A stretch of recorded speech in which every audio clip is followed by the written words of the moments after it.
tengo el honor realmente de presentar no solamente a un amigo, realmente una persona que tuve la suerte de enseñar y veo ahora pues los frutos, cómo se logran de él mismo, de ser una de las personas, creo que una de las personas influyentes, más influyentes de Latinoamérica. Es un orgullo para mí, realmente es un orgullo también para nuestra institución, Pablo, el doctor Pablo Suárez, va a hablarnos hoy de perla de cálculo de lentes post cirugía refractiva. Vamos a irlo No, molestando en el camino, ¿cierto? Para poder dar así las es. clases. Y así que, dale, comienza. Un gustazo que estés con nosotros, Pablo. Gracias, jefe. Bueno, como dijo Lucho ahorita, para los que no nos han escuchado otros días, esta es una modalidad que Oftalmosalud, con este aislamiento y esta coyuntura, sacó adelante. La idea es justamente eso, ¿no? Es poner ese grano de arena en Latinoamérica, en todos ustedes, en la gente que está comenzando. Creo que llevar al alma mater, en mi caso como Oftalmosalud, llevar esta bandera, para mí ha sido uno de los honores muy grandes y la verdad un peso muy grande porque creo que hay que esforzarse para no defraudar eh, lo que no defraudar y sacar adelante a toda esta gente nueva que viene atrás de nosotros. Por eso, gracias por tus palabras, jefe. Y bueno, vamos a hablar algo, vamos a mentir un poco, como siempre digo. En realidad de perlas vamos a hablar del impacto de la cara posterior,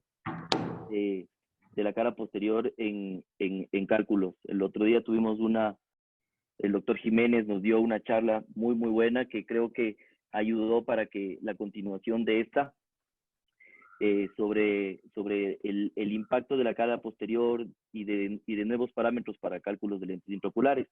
Entonces, si nosotros analizando un poco en el tiempo, la córnea no es una hoja de papel, es decir, no es una línea, no es una lámina.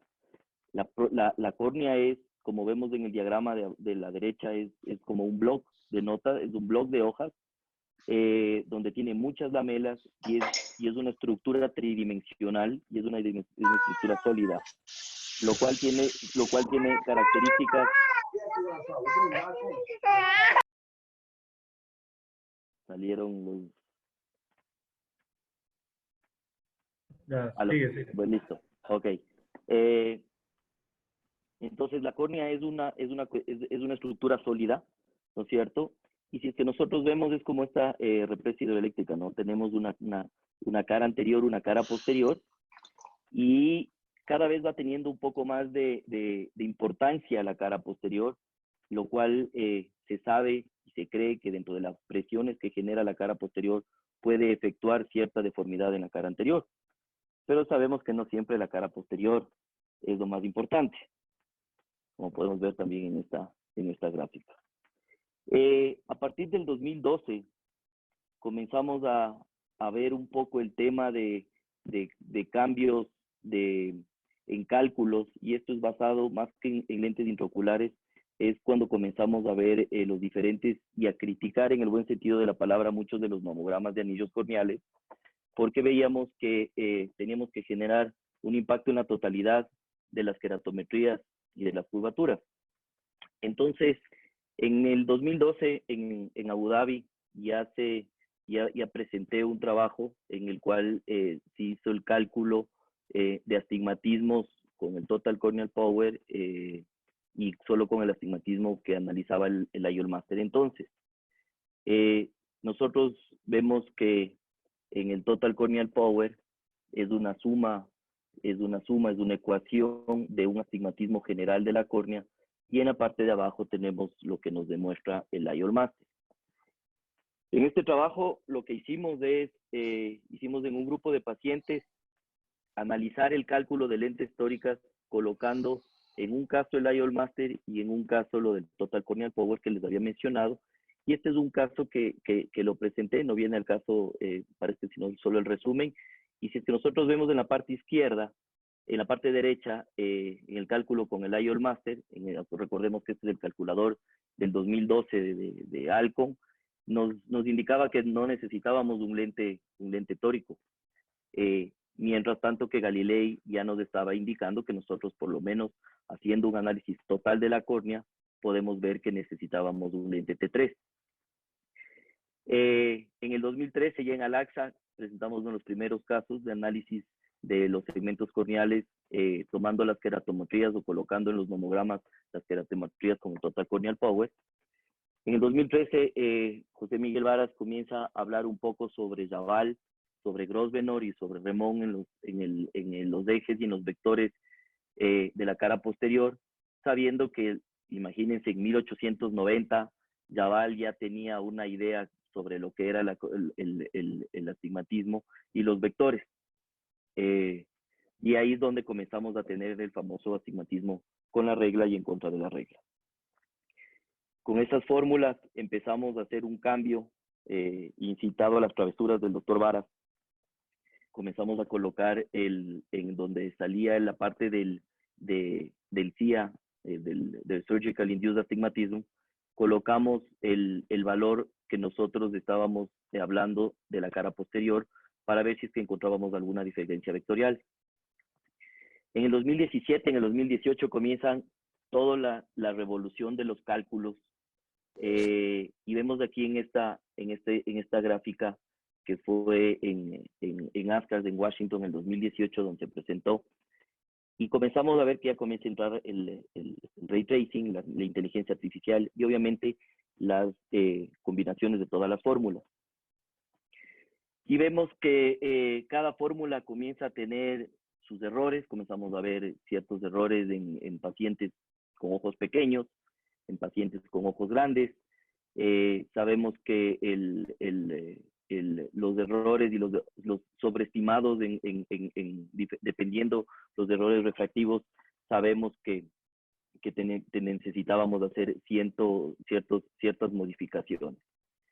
Sin embargo, a pesar de tener todas las fórmulas, todavía hay varios riesgos, ¿no? Es decir, la precisión, y creo que como vemos en la parte primera de la tabla, la precisión de la biometría y el éxito de las fórmulas.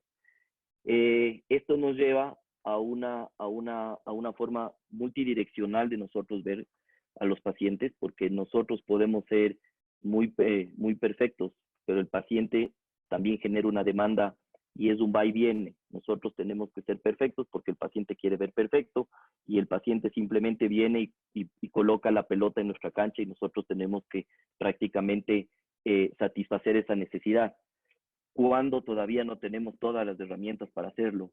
Y sabemos que, como vemos en este pastel, todas las fuentes de error que podemos tener en el cálculo de un lente intraocular.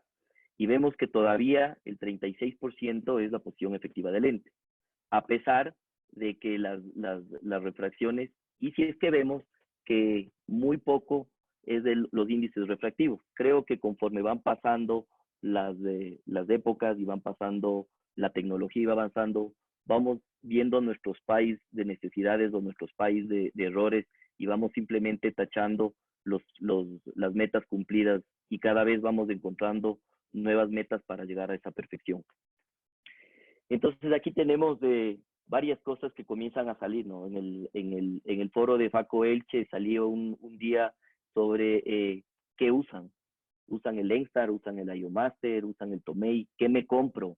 Me compro un Galilei, me compro un Pentacam, porque comenzamos a tener una lluvia de información de todos los fabricantes y llegamos a un momento en el que tenemos todas las máquinas y de las máquinas tenemos que aprender a hacer, como bien lo dijo el doctor Jiménez en la charla, casi como que una mixtura de toda la información. Es decir, para hacer un cálculo en Panacea necesito del Lengstar el diámetro del cristalino, el VM ver el white to white, la posición o el tilt del nervio, del cristalino. Es decir, necesitamos lo bueno de muchos y de muchos aparatos y esto a la larga nos lleva a tener, si bien es cierto que fórmulas como Panacea, como la del doctor Varas, son gratuitas, pero para llegar a ellas el costo es muy amplio. Y aquí tenemos un resumen, que esta es una diapositiva de cortesía del doctor David Flicker, que tenemos todos los puntos a tomar en cuenta. Cuando yo enseño esta diapositiva, tengo una charla que es comparativa con lo que hacía mi padre hace mucho tiempo, a finales de los años 70 o comienzos de los 80, cuando comenzaron a los implantes de los lentes intraoculares y la extracapsular, después del intracapsular, y prácticamente tenían dos cosas que tomaban en cuenta. Primero, partiendo de que al paciente le mandaban a que se madure la catarata, había esa creencia de que se madure la catarata para sacar, y ahora estamos incursionando en el área de la facorrefractiva. Muchas personas hacen inclusive cirugía.